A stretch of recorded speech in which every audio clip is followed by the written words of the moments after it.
Vážení přátelé, vítejte u dalšího videa. Dneska to bude všechno o tom, co nám umožňují naše klouby versus to, co my po nich chceme. A proto, abychom pochopili celou tematiku toho, proč špičky od sebe nejsou zrovna moc dobrý nápad, jsem natočil takovou menší demonstraci, na který to bude, myslím si, že úplně nejlíp vidět.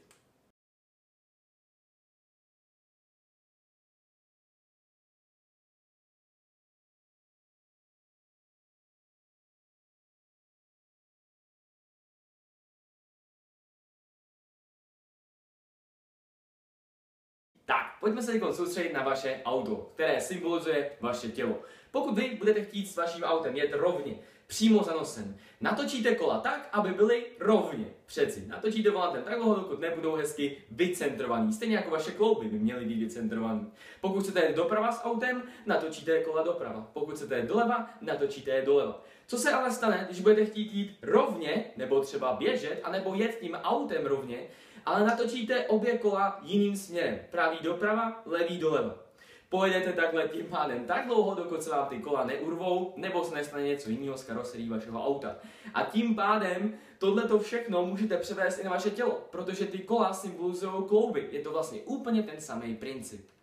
A zde už se dostává ke slovu Havel, který v četných anatomických bitvách přišel o čéšku pravou. Nicméně na něm si vysvětlíme a ukážeme, jak vlastně ta noha funguje, když má špičku vytočenou směrem ven.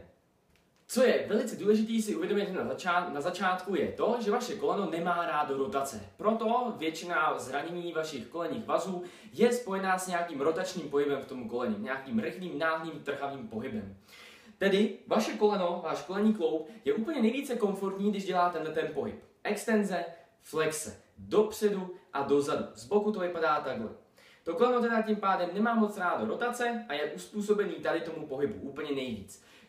Ta rotační složka tam nějaká malá je, ale to koleno je schopno rotovat pouze za určitých podmínek. Tedy dopředu, dozadu, úplně to nejdůležitější pohyb pro váš kolenní kloub. Pokud vy tedy vytočíte celou vaši nohu nebo špičku směrem do strany, vaše koleno bude chtít jít také do strany. Bude chtít jít tam, kam jsou namířeny ostatní klouby. Pokud teda vy budete chtít jít do strany, je tohleto docela dobrý pohyb pro to koleno, protože ho nenutíte do žádného pohybu, do kterého to koleno prostě není schopno jít. Pokud vy ale budete chtít dopředu, vaše koleno se bude chtít pořád točit směrem dopředu, protože to je to, co vy po něm chcete, ale to, co mu neumožňujete tím, že máte tu špičku vytočenou do strany.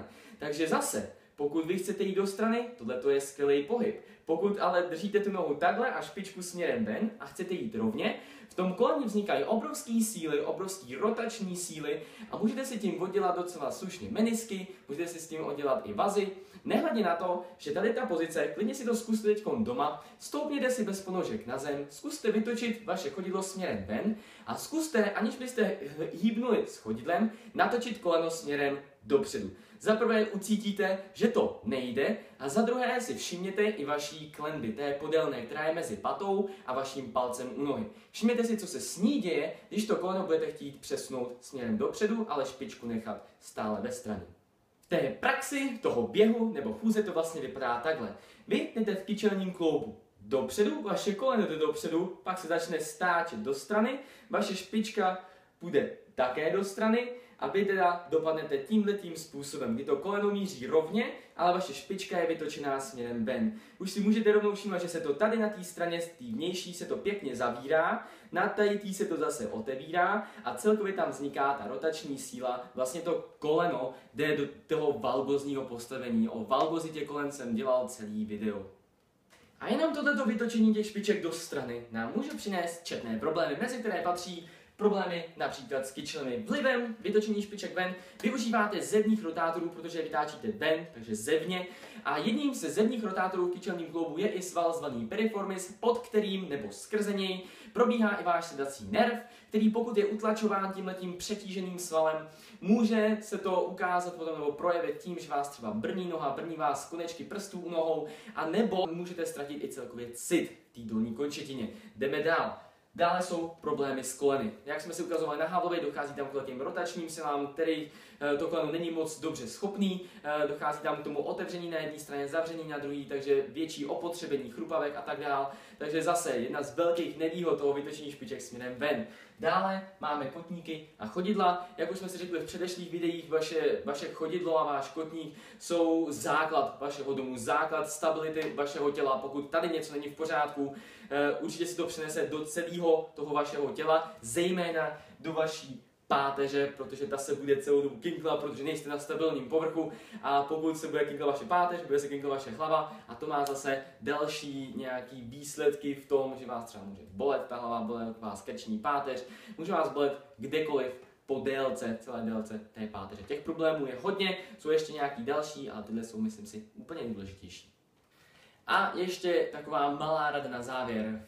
Pokud jste někdy měli vaši nohu ve fixaci nebo v sádře, ale vlivem jakéhokoliv zranění, je to velice často spojeno s tím, že ta noha je v té sádře nebo v té fixaci v tady té poloze. Kdy pokud vám ji potom sundají, tak vaše achillova šlacha je ve zkrácení, protože neměla v té fixaci šanci se natahovat a zase zkracovat.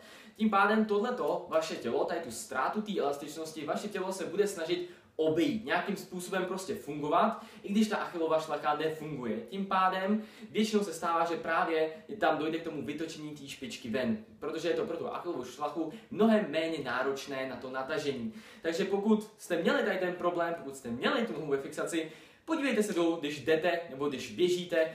Jestli ještě stále nekompenzujete tu ztrátu elastičnosti a pohyblivosti té achilovy šlachy a celkově vašeho kotníku tím, že ji vytáčíte a snažte se ji postupně zase vracet zpátky, tu vaši špičku, ať se všechno zase vycentruje a když jdete rovně, aby všechny vaše klouby opravdu mířily tím směrem, kterým jdete. A slova na závěr, spíš otázky na závěr. Dává smysl zatáčet, když chcete jít rovně? Dává smysl vytáčet vaši nohu do strany a připravit ji na pohyb do strany a připravit vaše celé tělo na pohyb do strany, když chcete jít rovně?